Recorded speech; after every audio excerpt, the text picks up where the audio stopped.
Salut, ici Jean-François de Sentier du Bonheur et aujourd'hui, je voudrais te demander de réagir et je voudrais te demander ton témoignage parce que tu sais, je parcours le web et en mettant YouTube, je me suis aperçu qu'il y avait certains films complets qui pouvaient être intéressants. Alors, tu as entre autres Oppenheimer, tu as sa vie, 2h20 je crois, tu as aussi Schweitzer. Donc, en cherchant, j'étais en train de chercher, je suis tombé sur le film qui s'appelle La prophétie des Andes.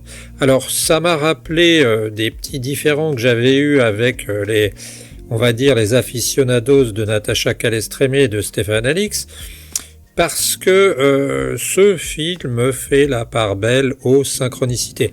Alors en très gros, c'est un film c'est un film qui est issu d'un livre. Alors c'est un livre, le livre la prophétie des Andes est un livre qui est finalement très connu chez les gens qui font de l'ésotérisme, et ce livre s'est vendu à une vingtaine de millions d'exemplaires, ce qui est quand même pas mal, et il s'est vendu en étant traduit dans 35 langues et 35 à 40 pays, m'a-t-on dit. Alors, ça a été écrit par Redfield, je crois qu'il l'a sorti en 93, et je voulais savoir si tu avais des expériences concernant les synchronicités. J'avais déjà fait, voilà quelque temps, un sujet là-dessus, ça n'avait pas tellement été porteur, les gens n'avaient pas l'air trop concernés, et puis comme j'ai entendu de nouveau parler des synchronicités, je me suis dit pourquoi pas demander, faire un appel à témoins, parce que c'est quelque chose qui peut être source de questionnement. Alors bon, le but ici c'est d'essayer d'être logique. Les gens me trouvent souvent trop terre à terre. Quand j'ai dit que Natacha Calestrémé allait très loin et même trop loin, on m'a traité de fermé, tout ce que tu veux. J'essaie d'avoir une démarche la plus rationnelle possible, c'est-à-dire de ne pas prendre des vessies pour des lanternes. Je pars du principe que l'homme est quand même un être spirituel, hein. On retrouve dans les premières tombes qu'on a vraiment organisées telles quelles, des fleurs, hein. Il y a, 10, 30 000 ans, je sais pas, on retrouve des traces de fleurs, donc l'homme pensait quand même peut-être qu'il y avait quelque chose, que la mort c'était quelque chose de particulier, même quand on était vraiment au début de l'humanité, enfin. Et là, tu vois, j'ai vraiment du mal ces synchronicités là, ça a du mal à passer, quoi, hein, parce que en fait, j'étais en train d'écouter une interview de Redfield et qui disait carrément que peut-être il cautionnait un livre qui disait que peut-être les synchronicités étaient simplement des moyens qui nous servent à avoir des signes sur ce qu'on devrait faire ou ne pas faire. Alors moi je t'avoue que j'ai vu Stéphane Alix les utiliser, hein, je crois qu'à un moment il se pose une question et devant lui apparaît sur un camion le nom de la personne à laquelle il pense. Bon, j'ai eu dans ma vie des choses assez curieuses. Par exemple, un jour où c'était l'anniversaire de quelqu'un de ma famille tout proche, on se promenait à la mer et il y avait tu sais, ces genres de ballons gonflables, les petits ballons brillants là, où c'était écrit joyeux anniversaire, happy birthday, tu vois, des choses comme ça. Ou alors aussi quand je pensais à un des amis de mon père, je me disais envoyez-moi un signe, et à ce moment-là juste a apparu un tracteur juste au moment où je l'attendais, tu vois. Mais disons que globalement j'ai pas eu l'impression, j'ai noté dans ma vie des coïncidences, mais j'ai pas noté de manière absolue et régulière. Alors il paraît que quand on cultive les synchronicités, on les voit de plus en plus. Moi j'aimerais bien avoir ton avis, parce que le problème c'est que à partir du moment où on a des choses qui ne sont pas prouvées, et à partir du moment où on a des choses qui sont pas démontrables, hein, on peut dire n'importe quoi. On on voit des gens entre eux, même des sectes carrément, qui se brossent le dos, se grattent le dos, se frottent le dos chacun l'un l'autre en se disant oui, t'as tout compris, c'est un système qui marche par système d'initiés. On met là-dedans un petit coup de physique quantique et puis aussi, et c'est important, un petit coup de neurosciences et puis ça y est, on a tout compris.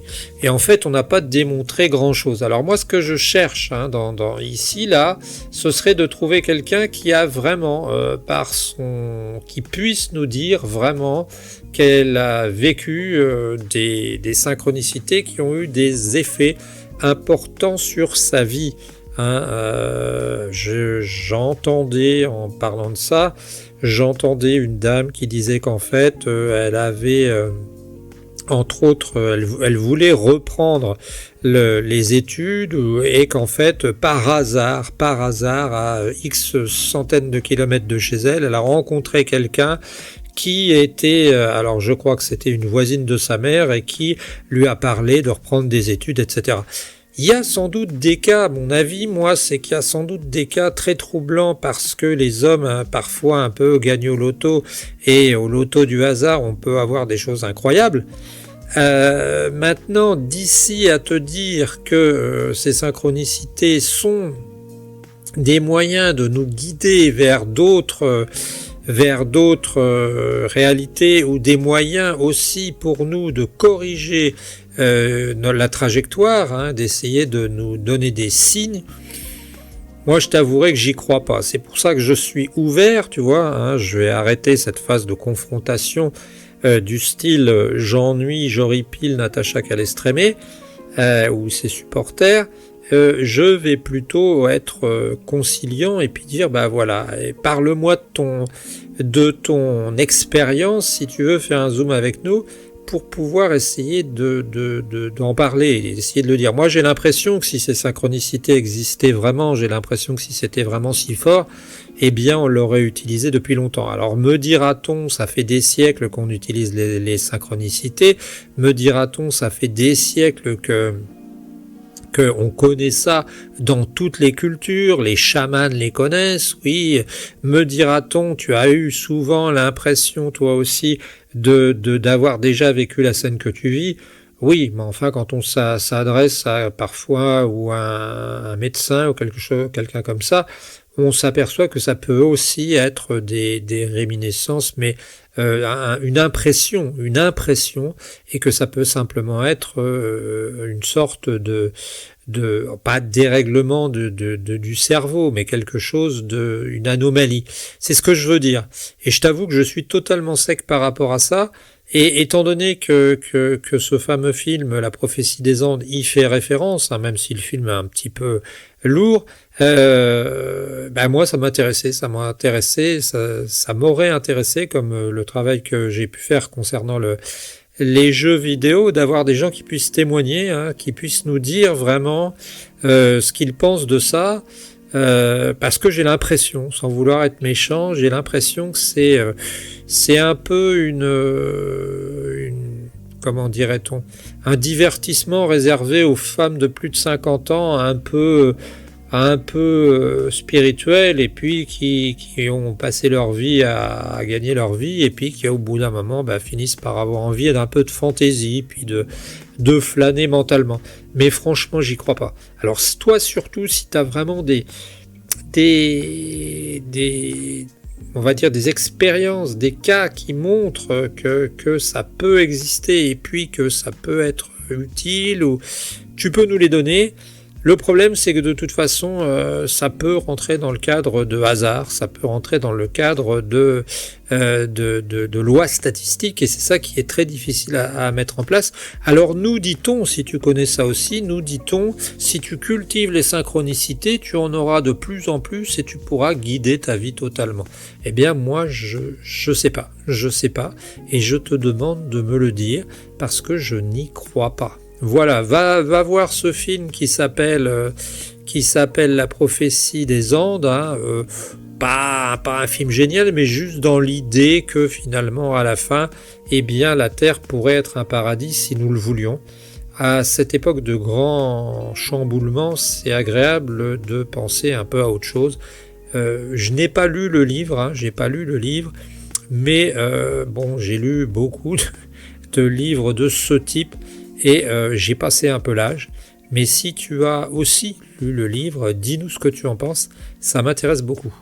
Voilà, c'était Jean-François de Sentier du Bonheur, à la prochaine.